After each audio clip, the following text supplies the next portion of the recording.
P നരേന്ദ്രനാഥിന്റെ ബാലസാഹിത്യ കൃതികൾ. പറയിപെറ്റ പന്തിരുകുലം.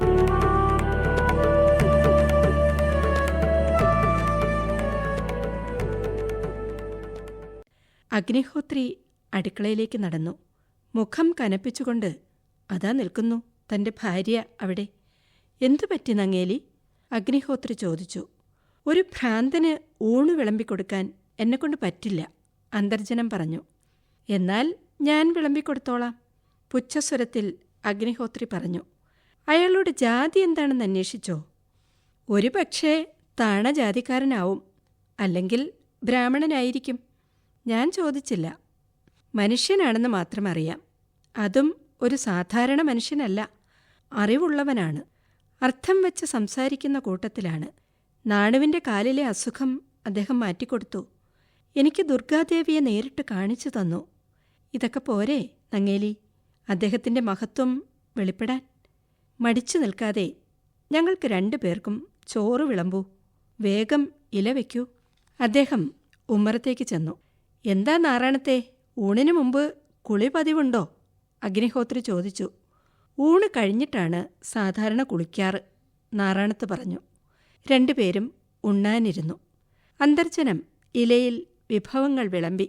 ഭർത്താവിന് വിളമ്പുമ്പോൾ ശരീരം നല്ലതുപോലെ കുനിഞ്ഞു. നാറാണത്തിൻ്റെ ഇലയുടെ തുമ്പിലെത്തിയപ്പോൾ ദേഹം പാതിയേ കുനിച്ചുള്ളൂ. അന്തർജനത്തിൻ്റെ മുഖത്ത് കനത്ത ഗൗരവം ദൃശ്യമായിരുന്നു. നാറാണത്ത് ഒന്നും അറിയാത്ത മട്ടിൽ ഉരുളി ഉരുട്ടി ഭക്ഷിച്ചുകൊണ്ടിരുന്നു. പെട്ടെന്ന് അന്തർജനം അരയ്ക്കു ചുറ്റും കൈവച്ച് ഉറക്ക നിലവിളിച്ചു. അയ്യോ, എന്തു പറ്റി നങ്ങേലി? അഗ്നിഹോത്രി പരിഭ്രമത്തോടെ അന്വേഷിച്ചു.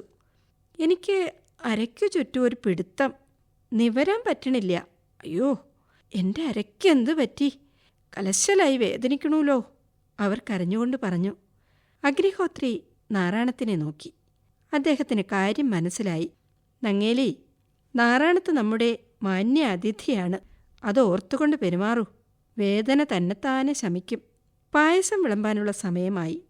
വളരെ ക്ലേശിച്ചുകൊണ്ട് തന്നെ നങ്ങേലി അന്തർജനം നാറാണത്തിൻ്റെ ഇലയുടെ മുന്നിൽ കുനിഞ്ഞു. അത്ഭുതം, വേദന നിശ്ശേഷം വിട്ടുമാറിയിരിക്കുന്നു. എന്നോട് ക്ഷമിക്കൂ, നാറാണത്ത് ആള് സാമാന്യനല്ലെന്ന് എനിക്ക് ബോധ്യമായി, അന്തർജനം പറഞ്ഞു. പായസം വിളമ്പിക്കോളൂ ട്ടോ, നാറാണത്ത് പറഞ്ഞു. ആർത്തിയോടെ പായസം കുടിച്ചുകൊണ്ടിരിക്കുന്ന നാറാണത്തിനോട് അഗ്നിഹോത്രി ചോദിച്ചു.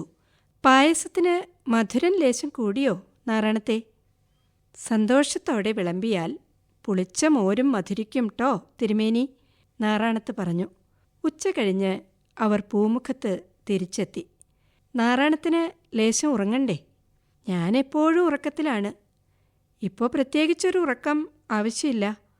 തിരുമേനി കുറച്ച് ഉറങ്ങിക്കോളൂ, ഞാൻ പിന്നെ വരാം. ഇനി എന്ന് വരും? എന്നും വരും. നമ്മൾ തമ്മിൽ കണ്ടുമുട്ടാൻ കുറച്ച് വൈകി അല്ലേ? എനിക്കെന്തോ നാറാണത്തിനോട് എന്തെന്നില്ലാത്തൊരു വാത്സല്യം തോന്നണു. എനിക്കും. പി നരേന്ദ്രനാഥിന്റെ ബാലസാഹിത്യ കൃതികൾ വായിച്ചത് പ്രീതി.